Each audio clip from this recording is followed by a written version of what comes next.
steamer. Go about.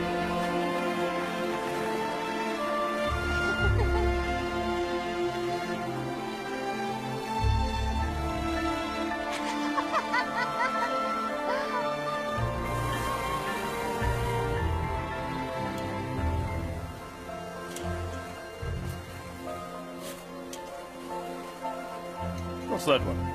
Oh, it's called an anchor bend, surprisingly.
Hello. Managed to find your way around? Ahoy there! Charlie! Morrow, you've arrived. Merci. Now, my guess is you're in the entertainment business too. No, monsieur. I am a spectator merely. Been down here before? No. No, I was introduced to Sir Charles at a bridge party. Oh, it is now many years. And you, monsieur, you have known him for a long time also? Ah, yes, we were at Oxford together. Tell me, why do you think he has retired? Well, cherchez la ferme, old fruit, that's all I'll say. Dolly, welcome. Good to see you. My dear Charles. I'm so glad you two have finally met. Well. My two best friends in all the world. Good afternoon, Sir Charles. Gentlemen, here is the menu for dinner. Before sailing, it was racing cars, remember? Oui, d'accord. What next? Hot air balloons? If you will excuse me, Sir Charles, it might be a good idea were I to dine with you tonight. Well, that would be lovely. Otherwise, we shall have an odd number of males and females at table. I'm glad you agree. Gentlemen. A remarkable specimen. How long have you had her? 6 years, first in London, then here, runs the place like clockwork.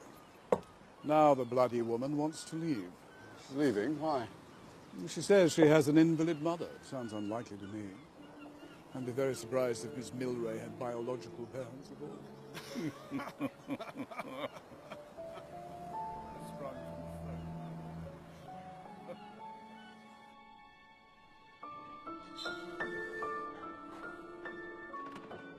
Je te remercie for your invitation. This is a spot most beautiful. So tell to me, if you please, who are to be the other guests? Yes, come on, Charlie. Who are the figures in this drama? The dramatist persona, eh? Very well. Down from London are Captain and Mrs. Dacres. Cynthia is, in fact, Ambrosine of Bond Street. Not the dressmaker that is so celebrated. That's it. Whilst Dacres, once a jockey himself, is now something of a flat racing fanatic. Who else? Also from London is the up-and-coming playwright, Anthony Astor. Oh, splendid. Does this London lot know the others who are coming? No, why should they? My ingenue tonight will be Miss Lytton Gore. Egg Lytton Gore. Accompanied by her mother, Lady Mary, the genuine article, long on breeding, short on cash. Then there are the Babingtons, Nothing very notable there, but protocol demands, etc. are best to have the passing along. Then last, and in every way, least, the young squib, Oliver Manders. The villain of the piece. Let's just say he's a little bit devious. Accompanied by the chip on his shoulder. Never goes anywhere without it. And that is my cast. But we must not forget Mademoiselle Milray, who she is also to join us. Well, how could one forget Miss Milray? The spectre at the feast.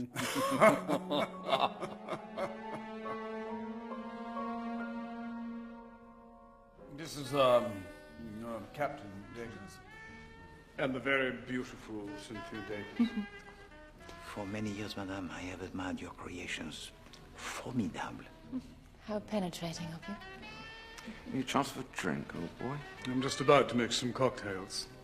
As soon as the others arrive. Any tips for Goodwood? Dacres, you're a man of the turf, I hear. What else do you know? I beg your pardon. What else has she told you? Who, man? Her.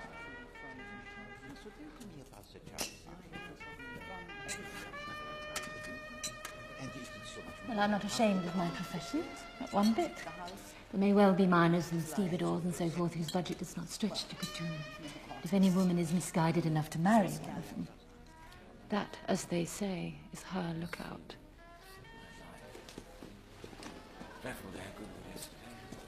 Mademoiselle, who is that lady? Oh, that's Anthony Astor, the playwright. Her real name is Muriel Wills. Oh, here come the locals. Oh, you're here. Good evening. Vicar. Come in, come in. Drinks. Aye, aye, Skipper. This is Mademoiselle Littengore, huh? Who calls herself something amusant. Egg. Don't ask me why. Boiled, I like to think. Have a cocktail, Egg.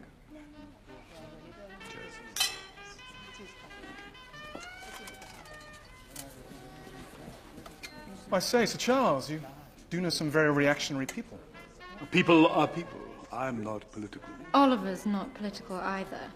He just went to the East End once by mistake and had a road to Damascus moment. You of all people actually know how degrading poverty is. No, I say steady on. It's all right. I can fend for myself.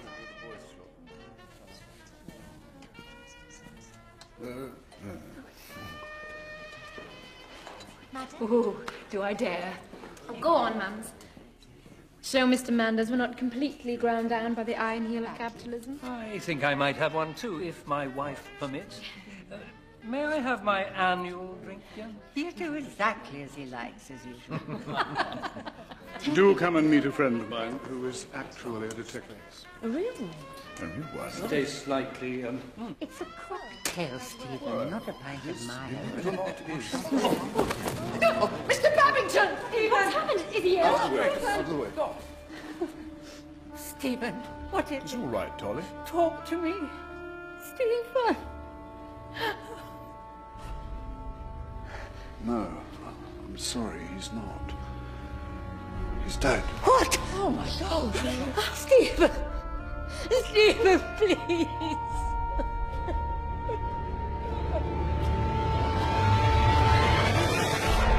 You ever see anyone die like that, Dolly?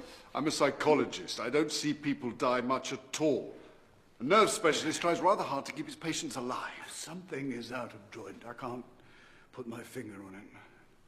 What if he was murdered? Murdered? Who'd want to murder a harmless old clergyman? What if he wasn't harmless? Look, Charlie, you're a thundering good chap, but you do let your imagination run away with you sometimes. Look, Poirot, you're a crime expert. Do you think anything untoward happened here tonight? We're planning to get that glass, his glass, chemically analyzed. Oh, well, it can do no harm. Yes, and what do you think will be the results? Well, all I can do is to guess, Sir Bartholomew, and my guess it is that they will find the remains of a dry martini most excellent. To poison a man with a cocktail, one of many handed around on a tray, it is a technique très difficile. So, what do you think happened? All I know, Sir Bartholomew, is that he was taken ill most suddenly. Mes amis, perhaps the inquest it will reveal to us, huh? I find nothing to indicate foul play of any kind. No trace of poison in his glass, no sign of any wounding. I conclude that the decease of the Reverend Stephen Babington was occasioned solely by natural causes. Natural causes? What a lot of tripe. That coroner should be struck off at once. But the vicar is elderly, mademoiselle, and his health, it is not so good. Oh, he had a touch of arthritis, nothing more. He should have lived till he was 90. Did you know him well, this Monsieur Babington? Yes. He was a sweet man, a devout Christian, and never unkind to anybody. They had a son, you know, Robin. Actually, I used to have rather a pash for Robin. And Robin is? He's, well, in India. So you see, I feel rather strongly about this. Supposing it wasn't natural causes. Ma chère, there was nothing in that cocktail glass but vermouth and gin. It is proved. Oh, yes, but it's still damned odd. I mean, the Babingtons hadn't an enemy in the world, and yet why would he just keel over and die? I'm going to find Sir Charles and give him a piece of my mind. I suppose he's had loads of affairs, has he? Mademoiselle, je suis désolé, but it is not for... It's all right. I like a man to have had affairs. Shows he's properly red-blooded. Unlike him. But I thought the two of you were friends. Yes. He's gone into his uncle's office in the city and, well, he's getting a bit oily, if you know what I mean. He just wants to get rich, which I find odd, as he's always saying he's a communist. But then, I find most people rather disgusting when it comes to money. Mademoiselle, so many people are disgusting about so many things.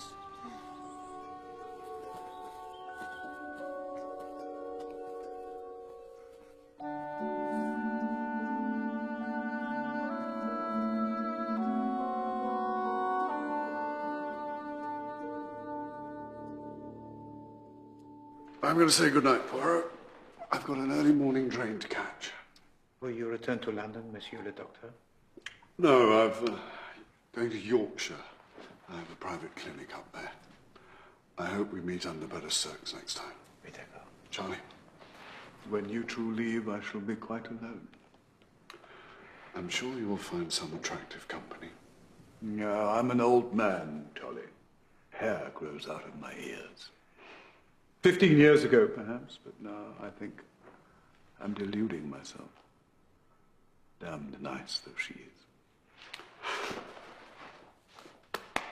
I'm thinking of selling up, actually. Are we? Well, then we may resume our weekly lunches at the Ritz. No, I mean to get away. To where? I thought the Riviera. Monte Carlo. Ah. I make the visit to Monte Carlo each year. No, of course. Where'd you stay? The Majestic, isn't it? Naturellement. Excellent. I need something to take my mind off this awful murder. But then you don't think it is murder, do you, Poirot? Well, I do not wish to disappoint you, mon ami, but I do not see how it could be. No, well, anyway. I don't mean to stay in Cornwall a moment longer.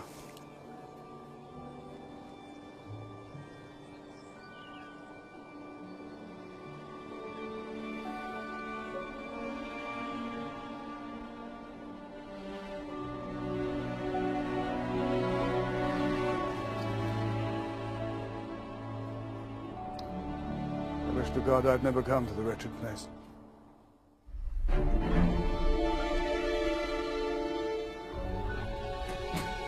Goodness. There must be some money in psychology. Yes, Mums, but why has he invited us here? We barely know the man.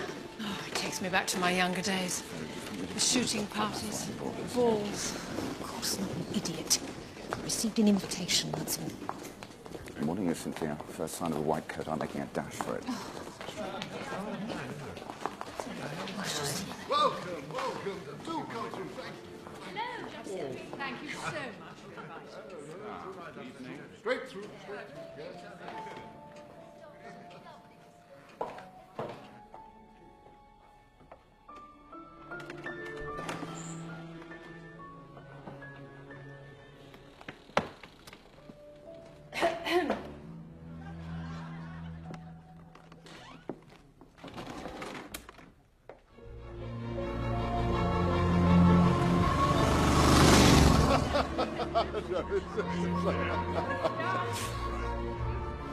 It was a very fine meal, Sir Bartholomew.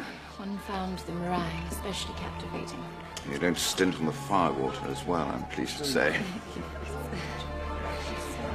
My dear, mine. And, shall we clear nice? By Jove, yes, do.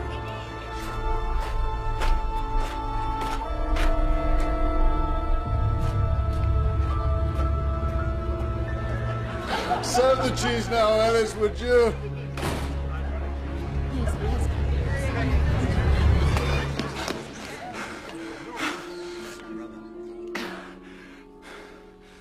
Oliver!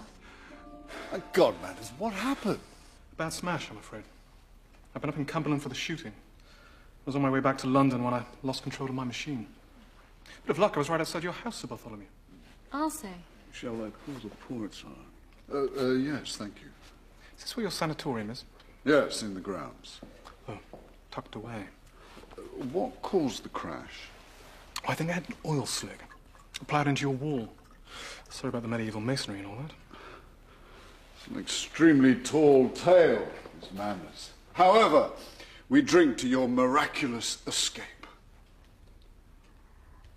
As a matter of fact, I'm very fortunate to have you amongst the company, amongst my good friends from Cornwall and London, for the reason that I have something remarkable to reveal. I'm only sorry Charlie Cartwright can't be here. He'd relish it. Why can't he? He's in the south of France. What a pity. Now, ladies and gentlemen, it has recently been brought to my attention that one of you... Help! Help!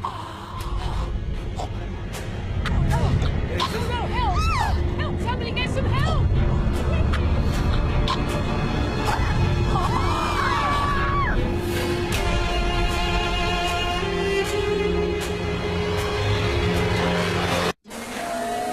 Tout le monde à bord du train bleu. Départ Gare de Lyon pour Monte-Carlo. Tout le monde à bord.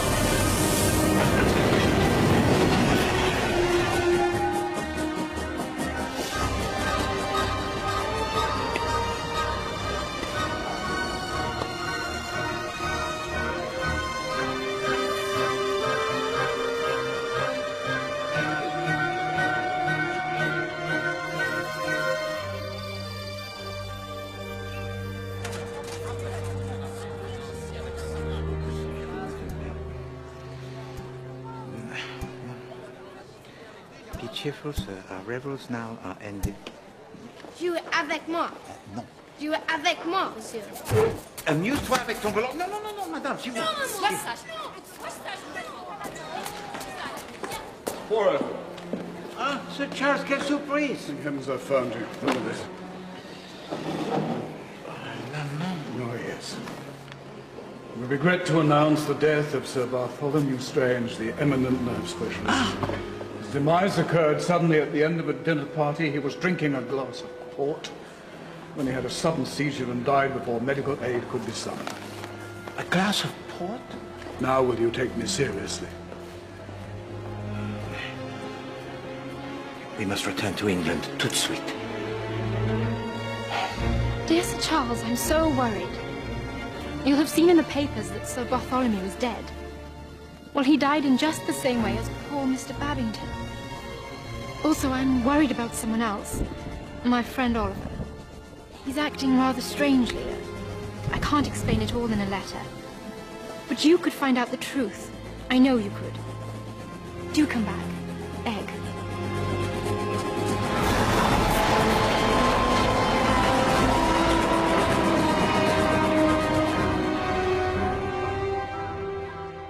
May I say what a pleasure it is to see you again, Sir Charles? No, thank you.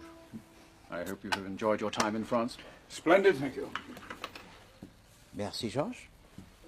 Now, let us see. Who else was present at the death of Dr. Strange, huh? Ah, ici. Sir Bartholomew Strange is having his usual party for the present leisure. Among the guests are Lord and Lady Cardigan, Lady Mary Littengore, Captain and Mrs. Dacres, and, Miss M. Wills. Seduction After Dark. I beg your pardon? That was the play written by Mademoiselle Wills. Oui, but there is no mention of Monsieur Oliver Manders, and it was Mademoiselle Egg herself who suggested that he also was there. Tell to me about Melford Abbey. Well, Tolly bought it a few years back for a song, and restored it, and put up a sanatorium, nursing home, whatever you want to call it. Nut house, basically.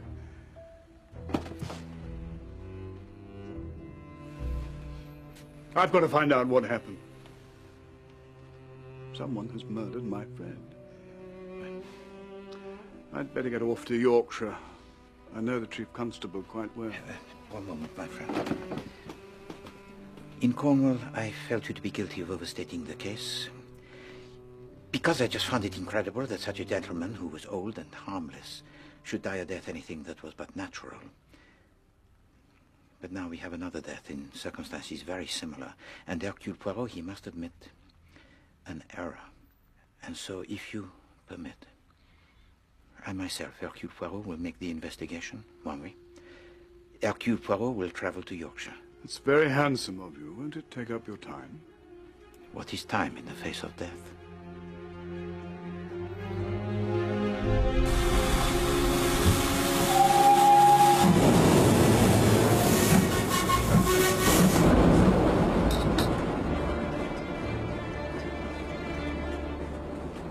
See, you've changed your shoes. Yes, I always start with the feet. Come on. With the shoes. Get the walk right. And the costume. And before you know it, you've got a character. Ah, oui, d'accord.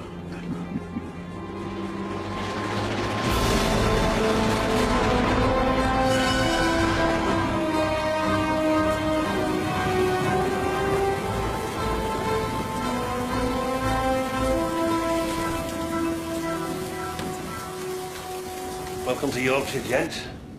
Sorry about the weather, but some of us like it. I was expecting Fred Johnson. The Chief Constable's away.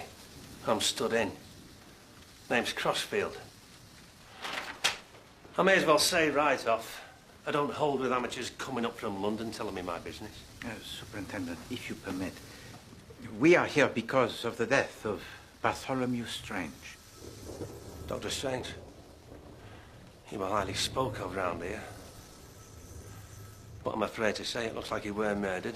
There's nothing to indicate suicide. Tolly would never kill himself. Friend of yours, sir? Very much so, yes. You look oddly familiar. Anyway, there's nothing for you to do here.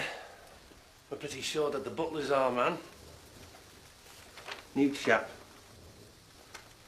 Strange had only had him for a fortnight. Morning after the crime, he disappears, vanishes into thin air. Where'd he come from? Any idea? Oh, yes. His name is Ellis. Gave a London agency. Reference from a previous employer. Sir Horace Bird, Holland Park. And have you spoken with Sir Horace? I'd be happy to. Only he's away in East Africa on safari. So these references, they could... Well, they're forged, obviously, Poirot. Anybody can see that. And the house guests?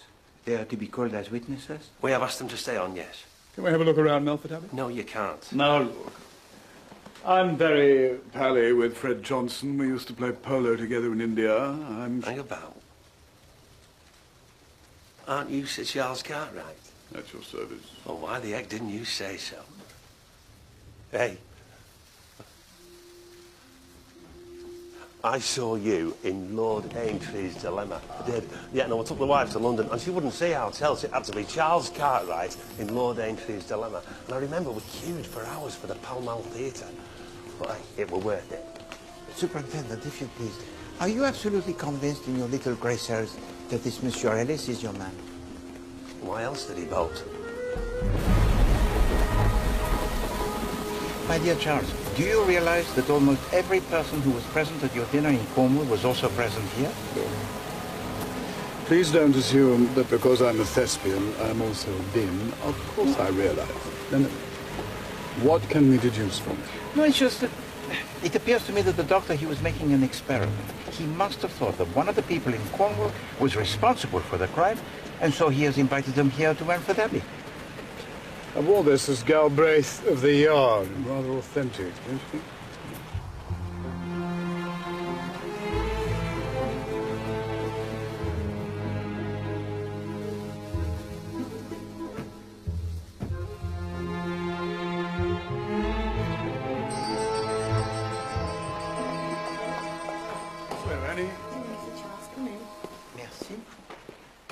no butler? Mr. Baker, he's in Margate. Sir Bartholomew gave him 2 months holiday for long service. Excuse me, sir. That's why Ellis was here. It's a caller for you, Sir Charles. Oh, thanks, Annie. Mademoiselle? Crossfield here. Now listen, I have a pal who works at the coroner's office, and he sent me the mortuary report. They think it was nicotine poisoning. And couldn't you get that just from smoking? You'd have to smoke a heck of a lot. The nicotine is an alkaloid, colorless, odorless, and is used habitually by the gardeners for the spraying of the roses. Ah. Also, they got a toxicology report on the glass. It contained port and only port. Exactly the same as last time. With one difference most important, mon ami. This time we know it was murder. So, how did you find it serving under Monsieur Ellis? Oh, it was quite fun, actually, sir. Yeah, he'd been in service all over. He knew things, scandals, about some very grand households, too. Is it possible that he was not, in fact, a butler? Oh, no, sir. No, he'd been in service, for sure. Well, he arranged the work different from any butler I ever knew before. Got his own method, sort of thing.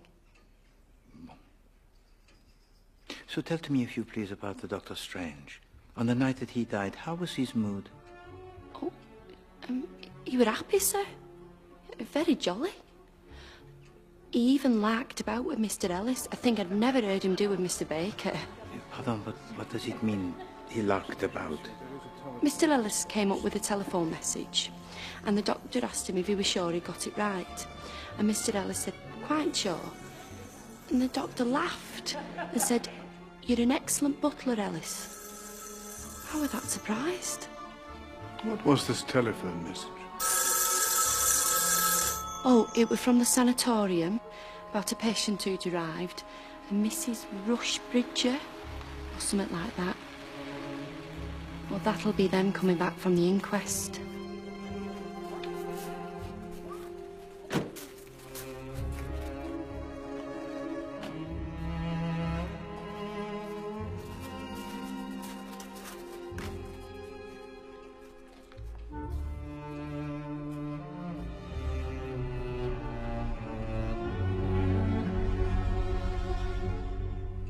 Miss Wills, do you mind if we ask you some questions? Do you mind if I call my solicitor? Je pense que Mademoiselle Wills, she makes a little joke, no? What's it you want to ask? Did you notice anything unusual about the arrangements that night? I heard there was a secret tunnel. Did you hear about that? No. Yes. There's a secret tunnel that leads to open countryside. Is there? Yes, and they think the butler crawled along it and escaped. Crikey. Where is it? Oh, well, that's the sort of thing that detectives detect, isn't it? I'd start with the bookshelves if I were you. Miss Wills? Couldn't say what Miss Wills thought about anything. Eh bien, will you tell to us what you thought about her? Well, someone said she lives in Tooting, which you can't help, I suppose. But she does poke and pry something terrible. She was in my room. She was what? In my room, poking about. No, she wasn't. You're seeing things. Oh, here we go again. The funny farm's round the corner. Do be quiet, Derek. There's supposed to be a secret tunnel. Have you heard about that? The coroner said it was nicotine poisoning. What's that? Well, it's a colourless, odourless alkaloid, widely available, in fact. Often used by gardeners who spray their roses with. I use it. Everyone does. If you please to tell me, Mademoiselle, where is Oliver Manders now? Oh, he went straight back to town after the inquest. We had to get straight back to work, poor love. Did Ellis poison Dr. Strange? Well, how am I supposed to know that? Do you have any information about the secret passage? Do you? I certainly don't. And I don't think Mum's does either. Oh, God, this is hopeless. I haven't found out a single thing. Oh, but you're doing wonderfully well.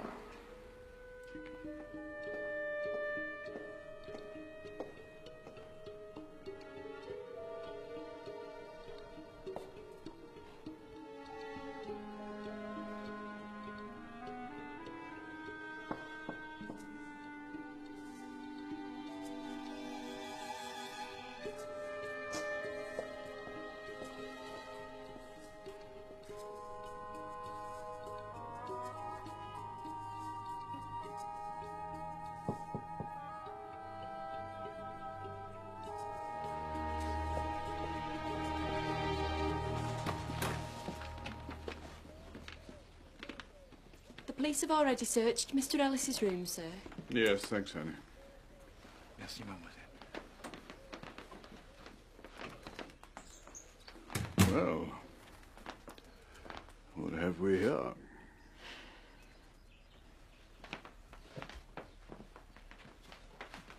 Ah.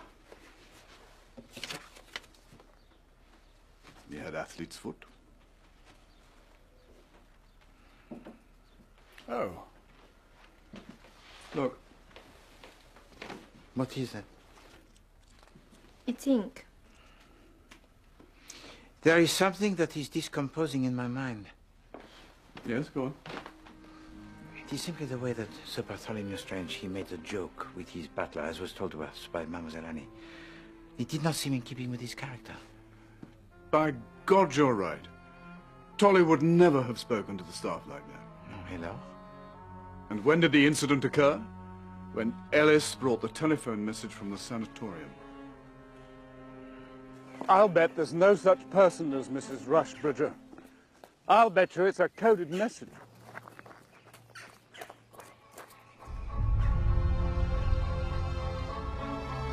I've just returned from abroad to this dreadful news.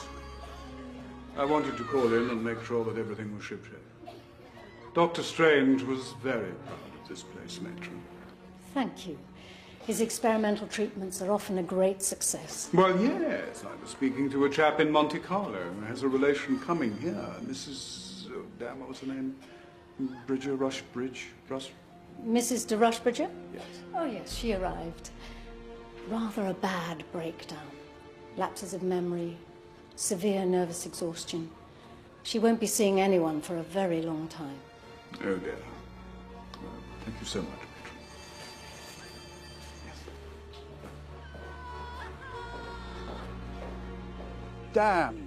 Damn.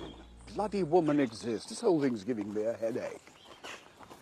What are you saying we go somewhere for a stiff whiskey? No, mon cher. We must return to the bedroom of Ellis. Ellis? Why? The stain of ink? Now you remember, perhaps, huh? Yes, it's just a stain on the skirting board, Poirot. Yeah, but how does it come to be there? No, something it is amiss. Yes, by God, you're right. He didn't drop his ink bottle. There'd been more ink. He dropped his fountain pen. And he must have been writing at the time, or the top wouldn't have been off. Perhaps he laid it on the mantelshelf and it rolled. No.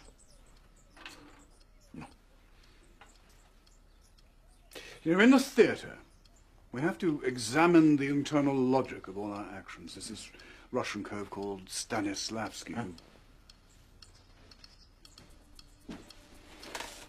He's writing a letter.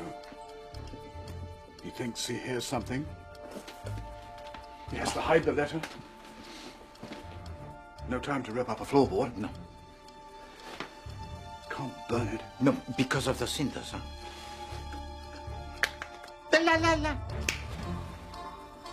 Only one place. Behind the fire? Have a look, mon ami.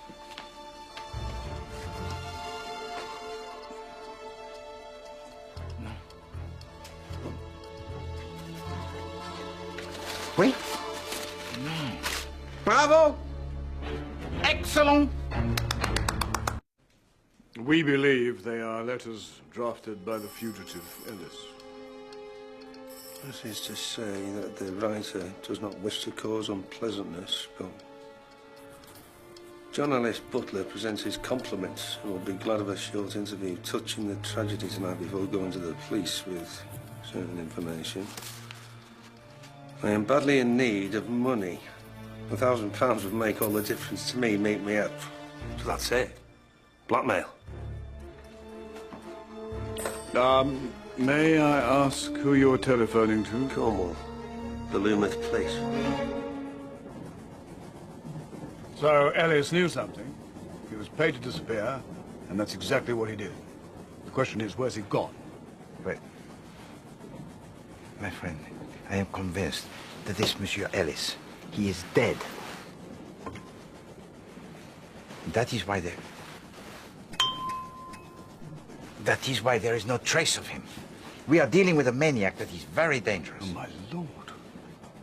Well, what about Egg? Is she going to be all right? Well, there is something that concerns me about the Mademoiselle Egg Littengore. The stain on the wall? It's ink. How did she know that it was ink? To me, it was simply a stain on the wall. Women have a better developed color sense than us, don't they? Makes me to be suspicious. Of Egg? Oh, no. My dear friend, forgive me, but we must consider every eventuality. Of course we must, but it's not her. It can't be. No. Can't be.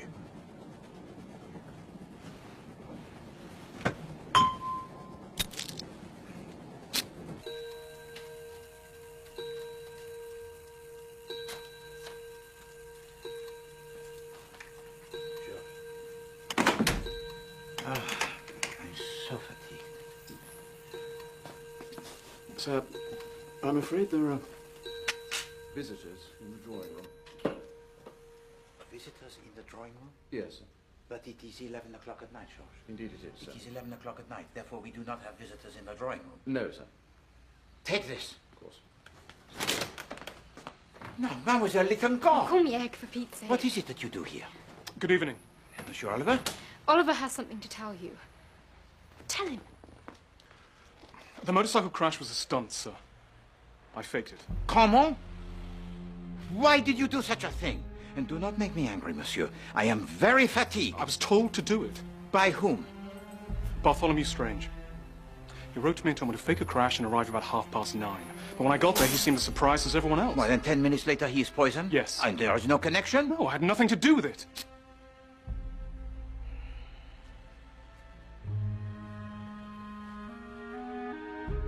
You have not told this to the police?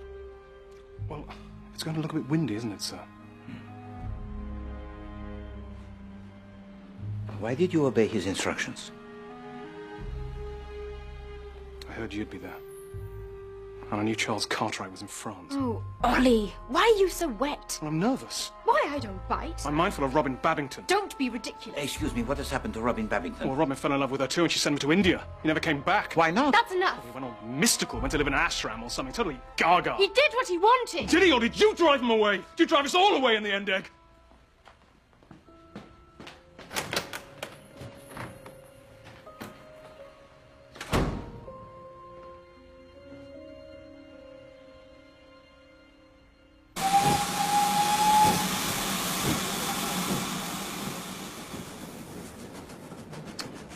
Miserable business. I know, but it must be done. Stephen Babington was a gentle old soul without an enemy in the world. And yet he was killed. Or at least we think he was killed. We're about to find out. What reasons are there for killing a person?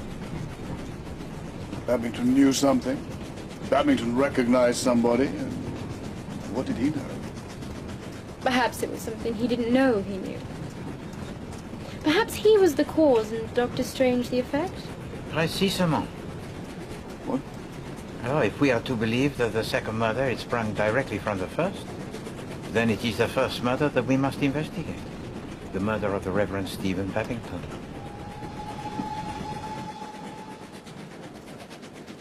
If I hadn't moved to Cornwall, none of this would have happened. I'm deluding myself, Egg. I'm no detective.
Mademoiselle Wills?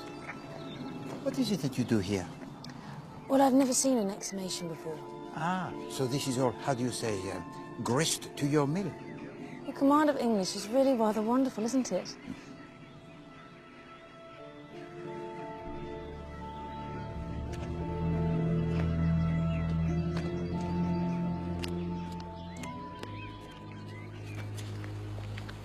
Poor Stephen. He told Egg to steer clear of Oliver. But girls are very foolish, Monsieur Poirot. There's something attractive to a girl about being told that so-and-so is a bad man. She at once thinks that her love will reform him.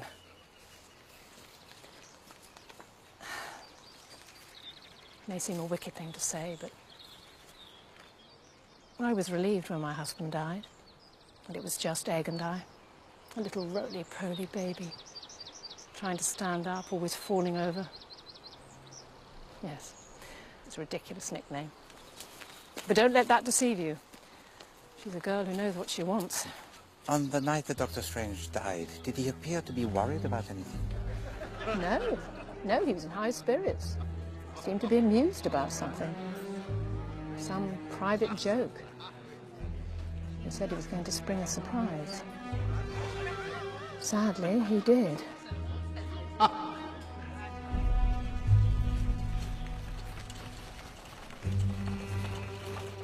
Do you really think someone murdered my husband with nicotine? That's what they're trying to find out. All we know is that Holly Strange drank some port and, well, And it was just the same. I was there. It was just the same. You have some lovely flowers, Mrs. Babington. What are these? Lupins, dear. But I have such trouble with green fly, I have to spray them constantly. Forgive my forthrightness, Mrs. Babington, but did your husband leave you very much money? What? He gave away everything. Missionaries were better off than we were. I used to scold him about it.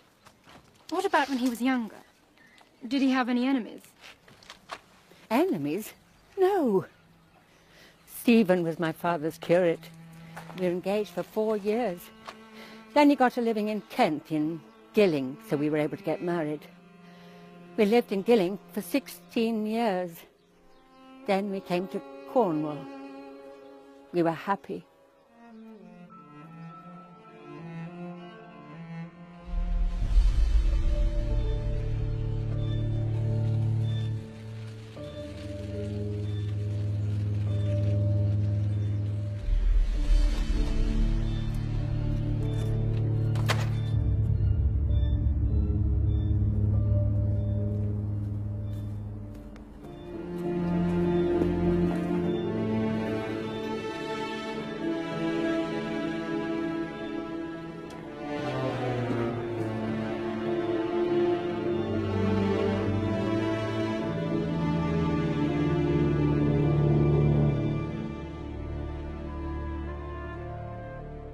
I have a little idea I would like to suggest.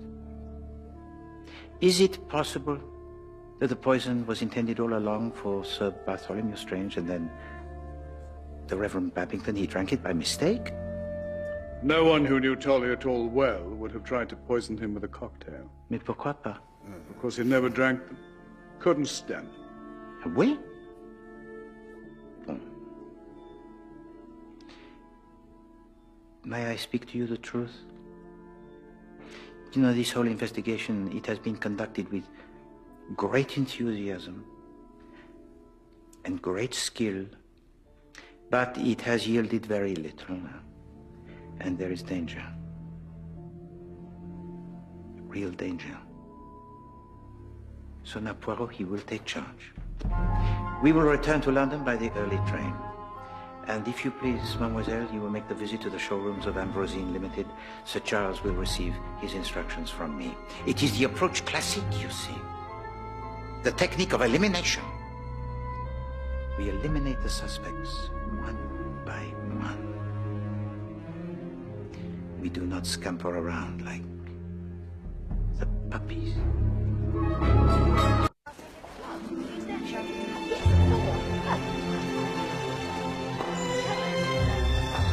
Cynthia Day, she says.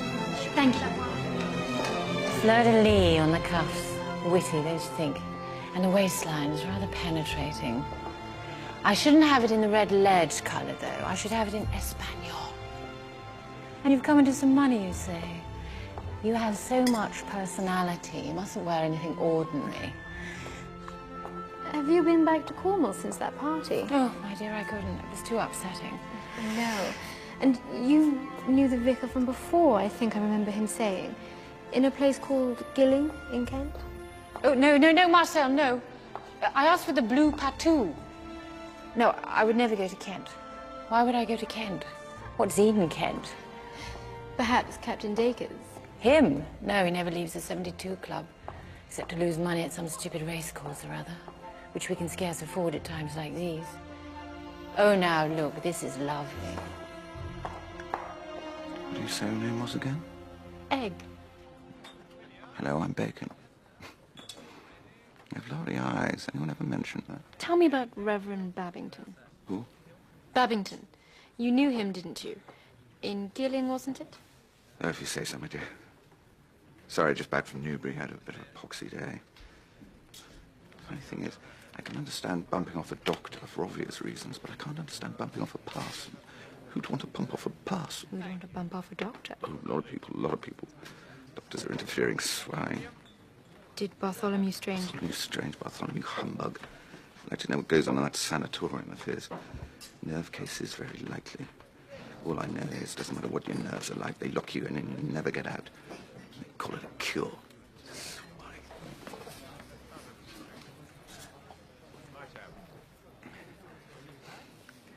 Cynthia told me not to talk about it. Talk about what? It's the thing. The Arab. The Arab. There was this Arab gentleman Cynthia was wooing. He was going to invest in Ambrosine, which, by the way, badly needs, because I heard for businesses by the sound of dress sense. But he had some awful trouble with his nerves. He was seeing a fellow in Harley Street, a specialist, who packed him off on a cruise, a world cruise, gone for good, arrivederci in his checkbook with him. And that specialist was Bartholomew Strange? Well, we didn't know, but if it was, things would look a bit fishy for us, wouldn't they? Which is why I'm not supposed to talk about it.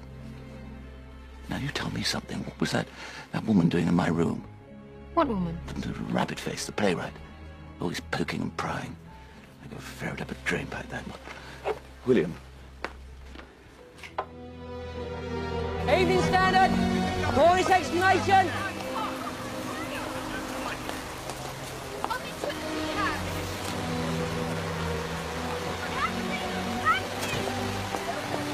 Miss Milray! Oh, isn't it dreadful? Miss Milray, are you all right? Oh, hell. I know, it's terrible. No, sorry, I'm overreacting. I'm fine, really, really fine. It's just... I've known him all my life. Mr. Babington? Yes, I grew up in Gilling, where he was vicar. All my family come from there. Gilling? But when... Sorry, I must dash. Awfully nice to see you again. Evening Standard! Vicar poison!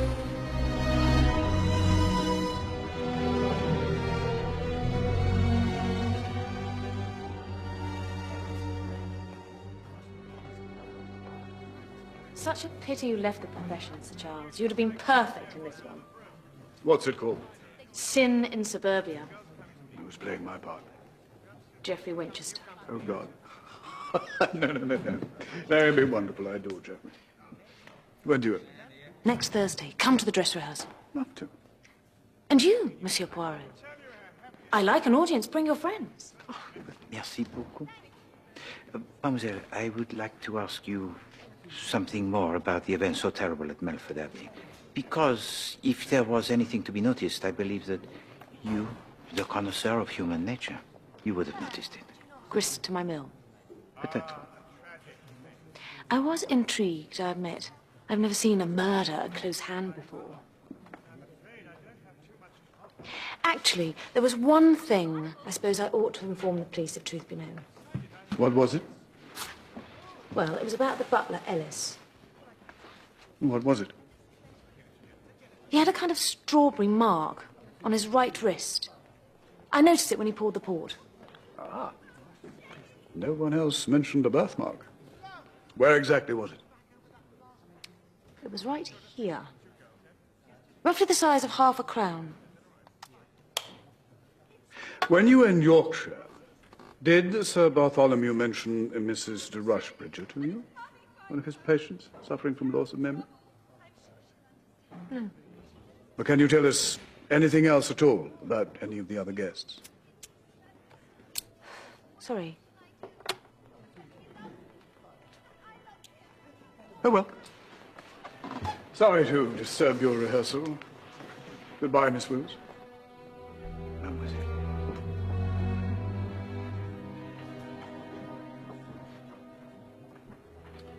She knows something. I'm sure she does. Faites attention, mon ami. You must be careful.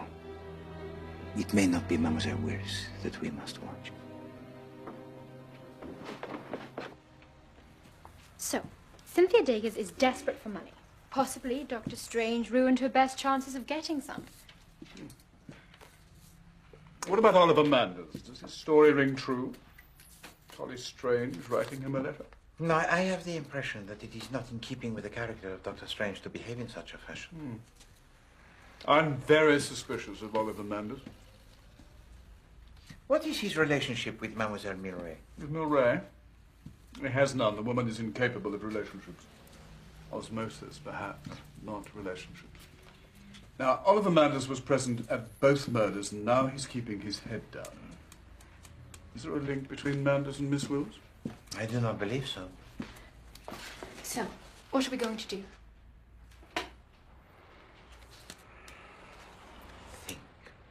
Think. It is a mental process. I know what it is. But can't we do something? For you, always the action, eh, mademoiselle? Alors, there are inquiries to be made at Gilling, the mother of Mademoiselle Milray. And I wonder if you would be so kind, the both of you, to find out what you can about the past of the Reverend Babington. Righto.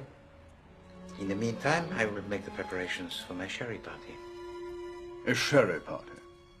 Oui. Tomorrow evening at 8 o'clock. It is the fashionable thing to do, n'est-ce pas?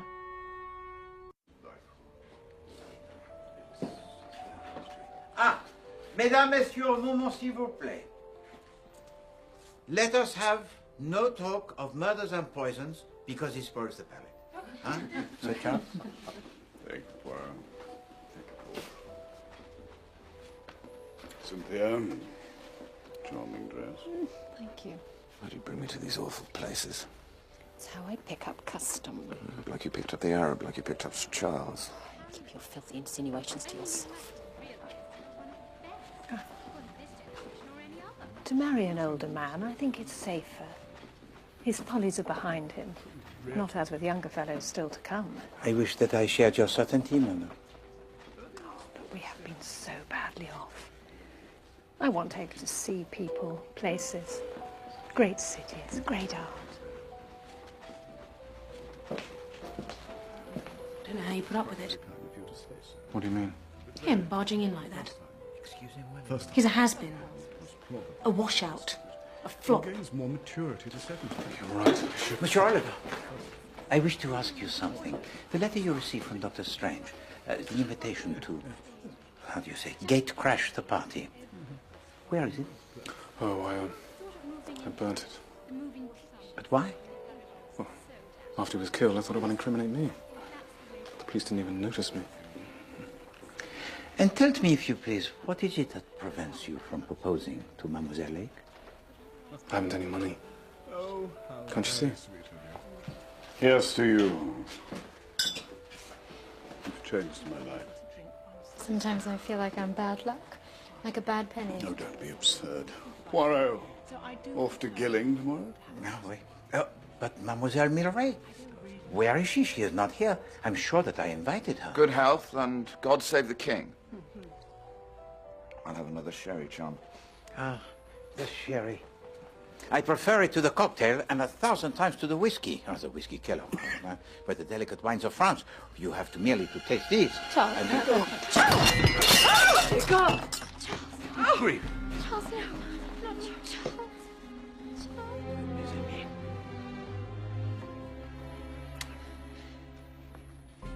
You fool. You absurd play-acting little fool! You think you know everything about everything, but look what you've done! A performance magnifique, Sir Charles. Bad luck. Still here. You beast. Golly.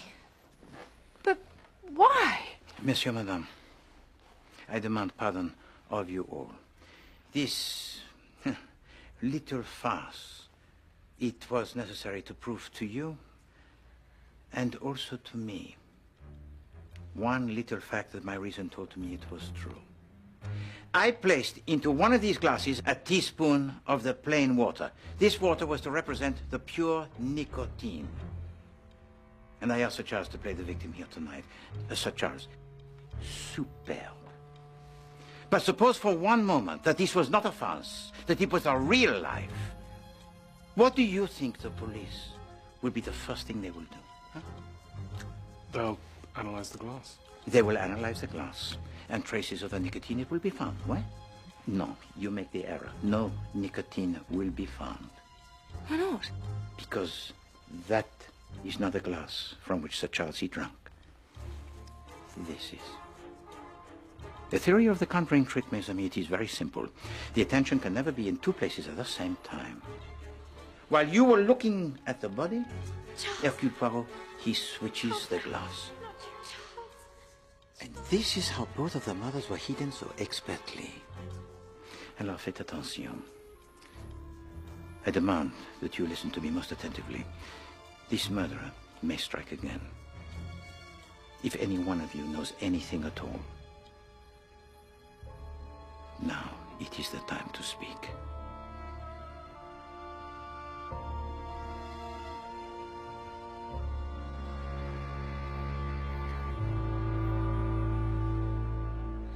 So you planned it all? Why? Just to see if anyone noticed if you switched the glasses? I also had another purpose.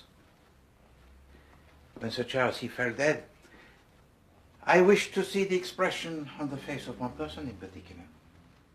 And did you? Oui. Which persons? That is my little secret. So you know who the murderer is?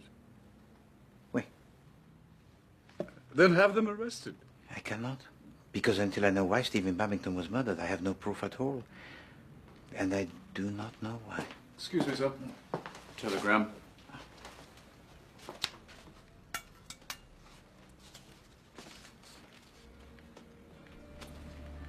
Mille tonnerres.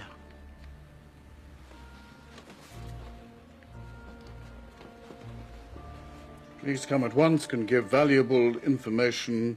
Death of Bartholomew Strange. Margaret de Rushbridger. Margaret de Rushbridger?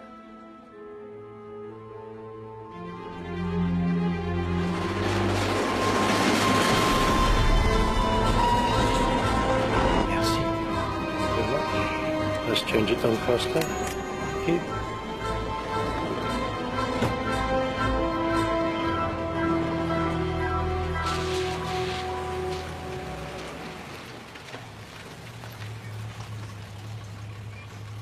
Looks like we're not going to find out any more about the Reverend Babington from old Mother Milray. She died a month ago when I was in France, and Milray didn't tell me. Oh, this is hopeless. I wish Poirot was here. Egg? Look at these names. There are some frightfully strange ones. There's a family of shove pennies, and here's a Mary Ann Sticklebucket. None of them are as strange as mine. Cartwright. Well, that's not strange. It's not my real name. It's an acting name. What's your real name? Couldn't possibly tell you. Why not? You'll laugh. No, I won't. No, I can't tell you. What is it? It's Mug. My father's name was Mug. That is genuinely catastrophic. To go through life as a mug. And are you really a Charles, Sir Charles, or are you a sham in all respects? Well, are you really poisonous? Are you the Black Widow everyone says you are? What do you mean? What about Robin Babington? Oh, I don't know. He was always wet. He wore sandals. Anyway, You were in Madras with him, you tell me. No, I was not in Madras with him. I found out afterwards from the consul that he'd sold his passport and grown a beard. And you had nothing to do with it? But of course I didn't.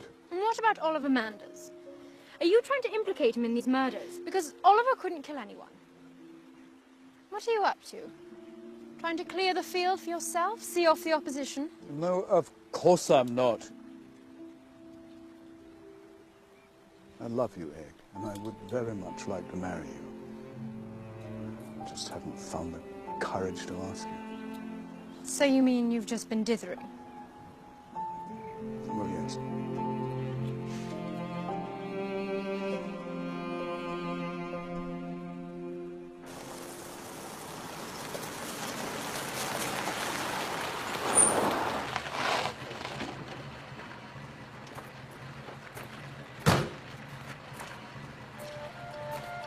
Yes, I remember you. With Sir Charles, but you never told me your name. Oh, I call myself Hercule Poirot. And who do you want to see? Madame de Rushbridger. But don't you know? She's dead. She died this morning. She's been poisoned. The box of chocolates came for her by post. The liquor chocolates. Nicotine? Chemical analysis will show. Was she killed to prevent her telling us what she knew, eh, Poirot? Or what she did not know, Superintendent. I must waste no time.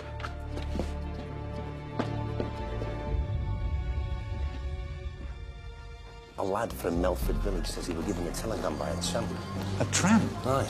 The tramp says it came from a loony lady in the nut house. This nut house. Said he could have 2 bob if he sent it. To me? Aye. To you. Oh. Superintendent, if you please to take me to the railway station as quickly as you can. And also, there is one other thing that I would like you to do for me.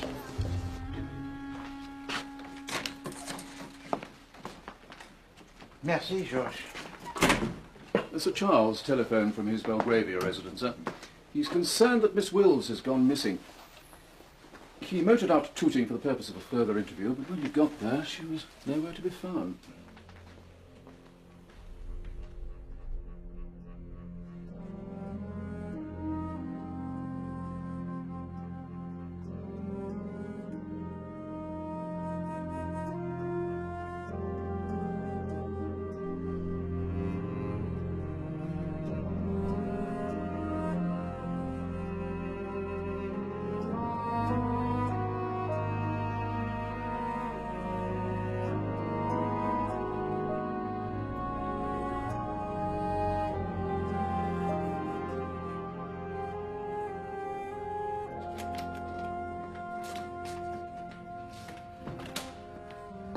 Miss Lytton Gore, sir.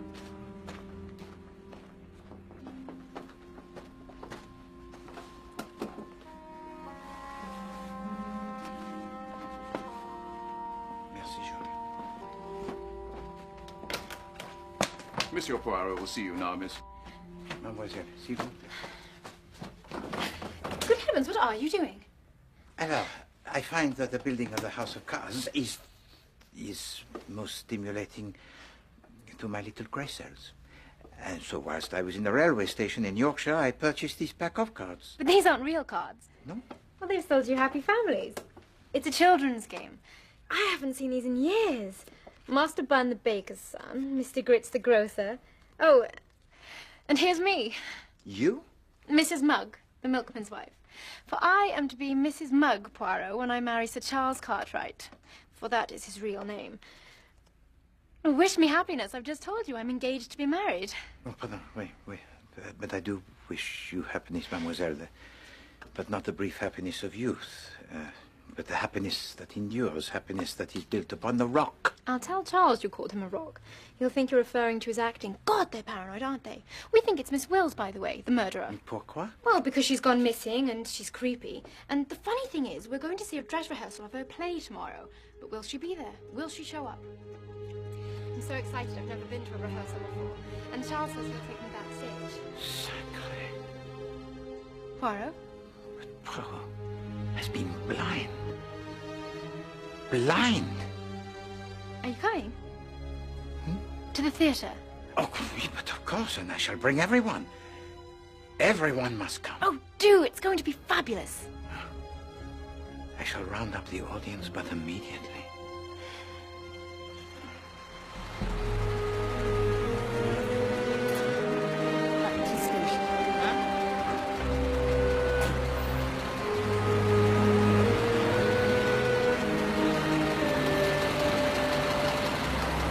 One moment, driver. Follow that taxi, if you please.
Evidence.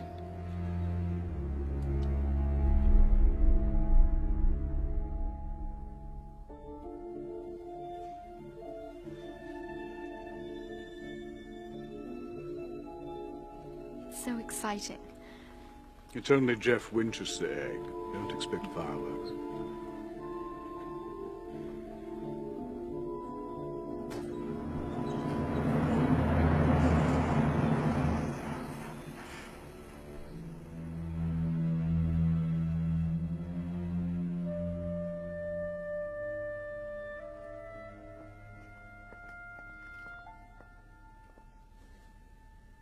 Mesdames, Messieurs, you have come to watch a dress rehearsal of a play, huh? Instead, I give to you Hercule Poirot.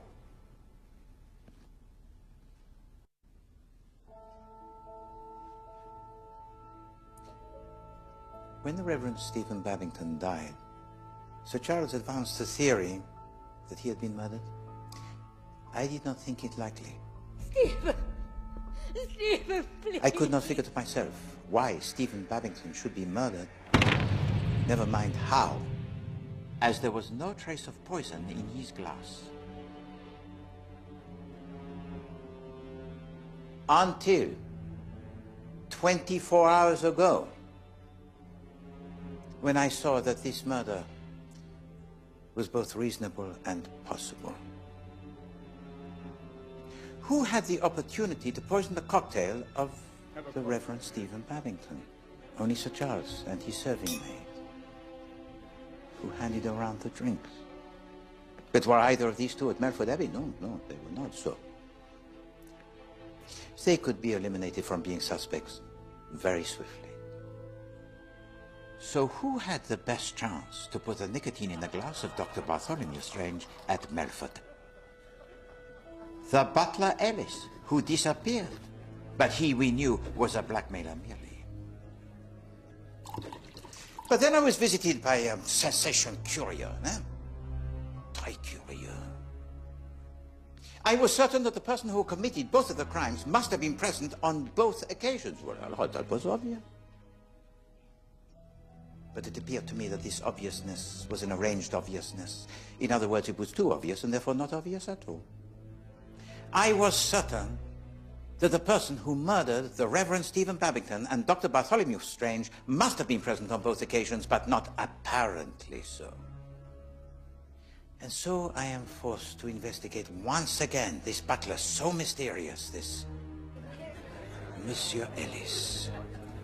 He appears suddenly, huh? Out of the blue, a fortnight before the crime, and disappears but immediately afterwards. And Poirot, he comes to the conclusion that he is dead, and in a way I was correct.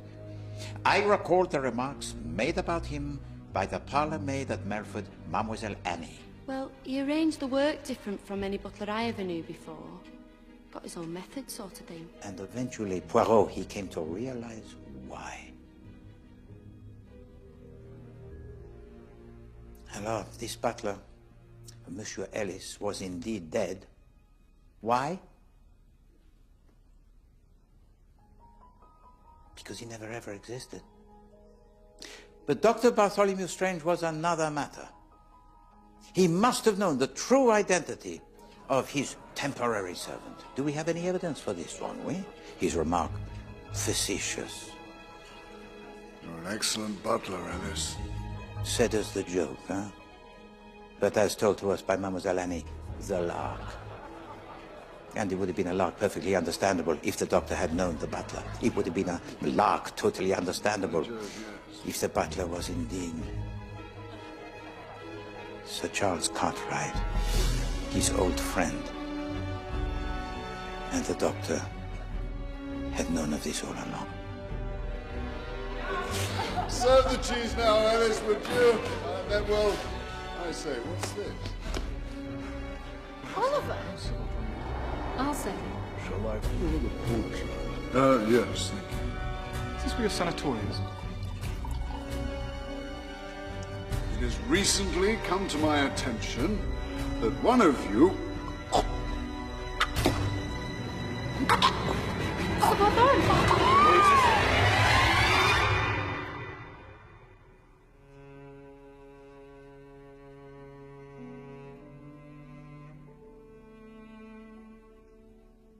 And now my heart, it is breaking. And Charles, it is you who have broken my heart. I hope you know where you're going with this, Poirot. Sadly, mon ami, I do. You see, if anybody at the dinner table that evening had spotted that Sir Charles was the butler, the whole thing could be passed off as a practical joke, but nobody did. Oh, Sir Charles Cartwright is the actor supreme. He is in disguise and he played the part, but to perfection. Even adding the little detail of painting the birthmark on the right wrist. And so the Dr. Bartholomew Strange, he dies. And this butler escapes by the secret passage. And 2 days later, he is strolling about the gardens of Monte Carlo. And what are the letters of blackmail behind the fireplace in the room of this Monsieur Ellis? Sir Charles himself uncovers them. And the letter asking Monsieur Oliver Manders to fake the accident? What could be easier than for Sir Charles to write the letter himself in the name of Dr. Bartholomew Strange? Because he wants to bring you all together again, huh? So that there are many, many suspects. And so I return to Mademoiselle Wills. En effet, mes amis, Mademoiselle Wills noticed the butler Ellis more than anybody else at the table that evening. And when I interviewed her in this theatre, Sir Charles, at first, he is gratified that she spotted the birthmark. Well, of course, he likes his audience to notice his skill. But then, la catastrophe. I do not think that until that moment, Mademoiselle Wills connected Ellis with Sir Charles. But she is an observer, huh? And when the drinks they are poured, she notices not the drinks, but the hands that held them. And at that moment, Mademoiselle Wills understood that Sir Charles, he was the butler. Because with or without a birthmark, the hand, it was the same. And now he is worried. He thinks she knows something and believes she is a danger to him. When Sir Charles acted the death scene at my sherry party... Charles! The face that I was watching was that of Mademoiselle Wills, and I saw a look upon that face of complete astonishment. And it was then that I knew that Mademoiselle Wills suspected Sir Charles, and if Mademoiselle Wills suspected Sir Charles, then Sir Charles indeed suspected Mademoiselle Wills, and now she was in the danger most grave. So it was on the advice of Hercule Poirot that she leaves her London home. S'il vous plaît, entrez, Mademoiselle Wills.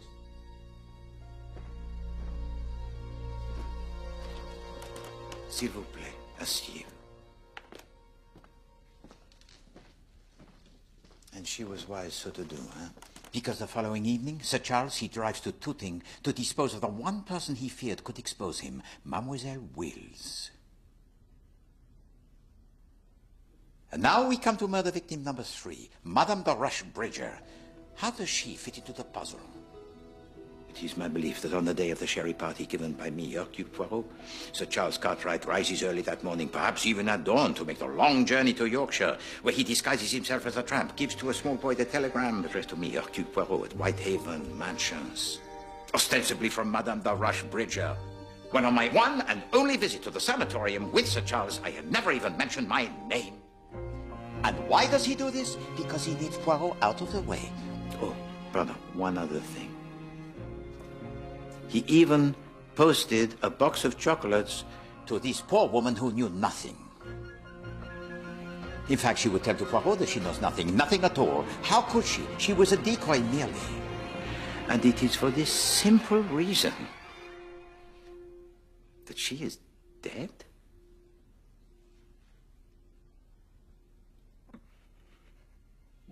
Suddenly, I saw how this murder of Dr. Bartholomew Strange was not only essential, but purposeful. Well, I'm hooked. Go on. Tell me, what was my motive for murdering my dearest friend, the man I had known since boyhood? It was the doctor himself who gave to me the clue when he said, "Cherchez la femme." You know, Sir Charles, it was obvious to me that you were in love, deeply in love with Mademoiselle Littengore. You loved her with a passion that was so arid, so terrible. Huh? So why the hesitation? Huh? Why did you not ask her to marry you when you were sailing around Loomis? What was the obstacle, huh? Poirot, he will tell to you. The obstacle, it was this, that you already had a wife. Oh, but of course you enact the role of the bachelor. But this marriage of yours, it took place since many years before, when you were young, long before you were Sir Charles Cartwright, the actor renowned. And when your name, it was something else. Vous voyez, mes amis, there are only 2 situations in the law of our land when a divorce it cannot be permitted. The first, when either the husband or wife is serving a life sentence in prison, and the second, when one or either of them is confined to a lunatic asylum. Ah. And of course, Sir Charles, you cannot kill her yourself, because immediately you would become the prime suspect. But what if nobody knew, huh? Well, then you'd be free to marry Mademoiselle Littengore without ever having the need to tell to her the truth. But one person did know, and one person only. Your oldest friend. The best man at your wedding. And so before you can remarry, it is necessary that Dr. Bartholomew Strange, your friend so dear to you, he must be eliminated. And Babington? I suppose he knew too, hmm? À vrai dire, that was the one flaw in my theory. Because even if it was you, Charles, who placed the liquid nicotine into the glass, you could never make sure of it reaching one particular person. No, the poison was never intended specifically for the Reverend Stephen Babington. No, it was intended for anyone who was there present. Except, of course, Dr. Bartholomew Strange, who never touched the cocktail, and Mademoiselle Littengore, the young lady with whom you were in love. You handed me my cocktail yourself. Have a cocktail egg.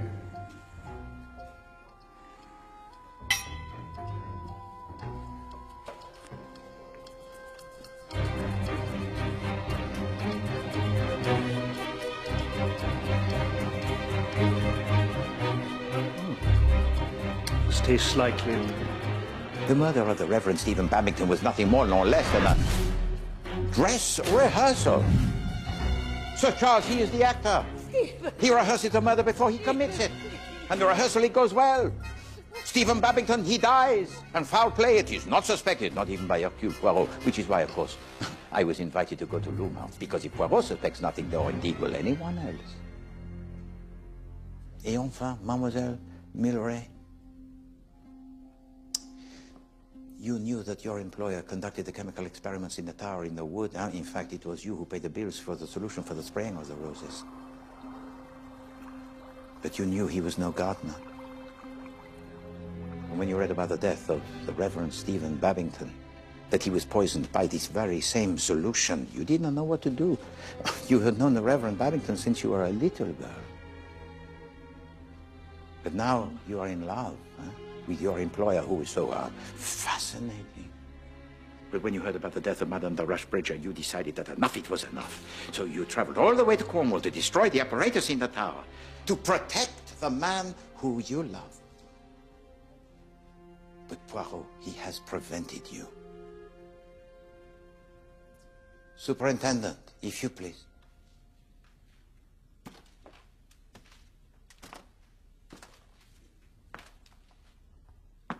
What I have here, sir, is your passport.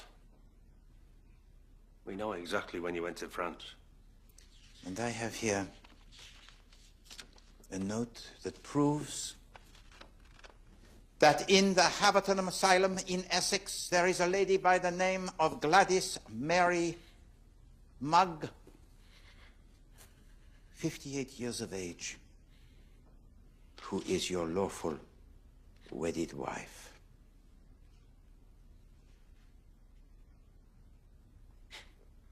Is it true? Is it true? Egg. It's all lies.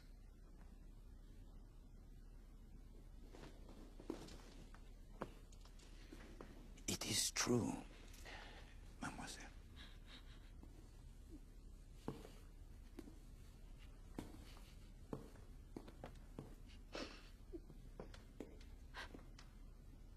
I loved you. God damn you. What have you done? What have I done? It is you who have deceived me.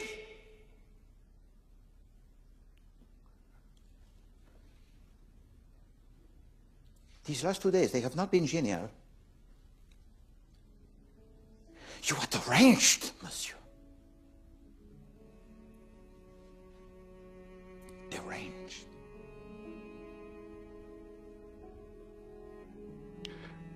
You don't know what it's like.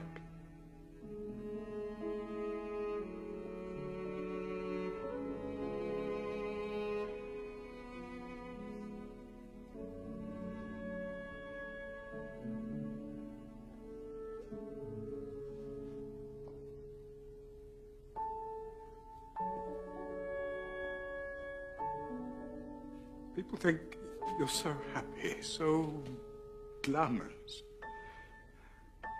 Girls run after you. Beautiful girls. You kiss them. And then they go home. They take off their pretty costumes. And they go home. And you're alone. I would have loved you, Egg. Till the day I died. That's all I wanted. Love. That's so much to ask.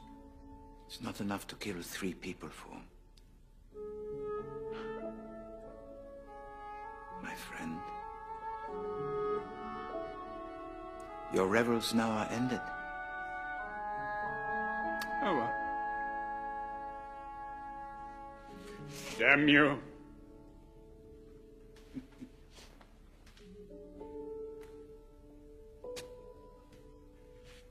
Damn you all.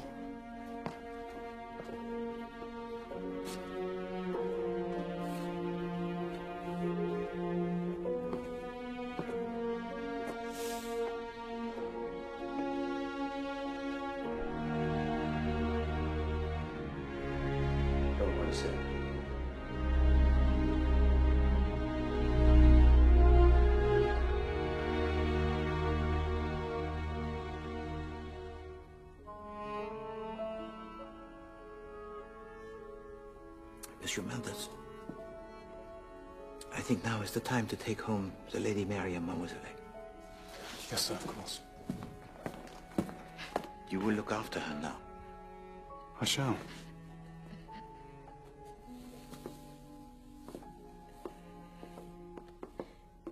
And Mademoiselle,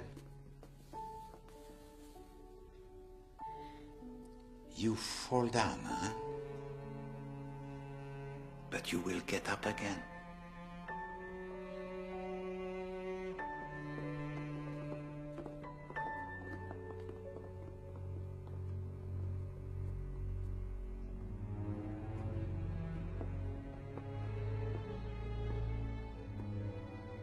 Tragedy in 3 acts, I think. A great man brought low. I can see now I should have gone to the police. Don't judge me too harshly. Ah, Mademoiselle, I investigate. I do not judge. Just had a terrible thought. If anyone could have drunk the poison cocktail, surely it could have been me. And there is a possibility even more terrible, Mademoiselle. It could have been me.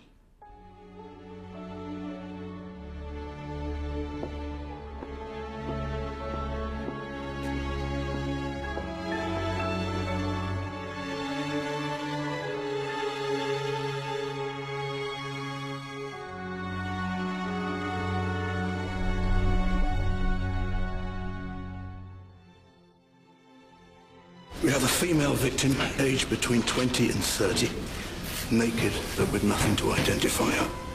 So that'll be our priority. Find out who the poor soul is. The investigation runs over 3 nights. Above Suspicion returns tomorrow at 9. And on ITV3, there's peer pressure on a brutal murder case for Wycliffe.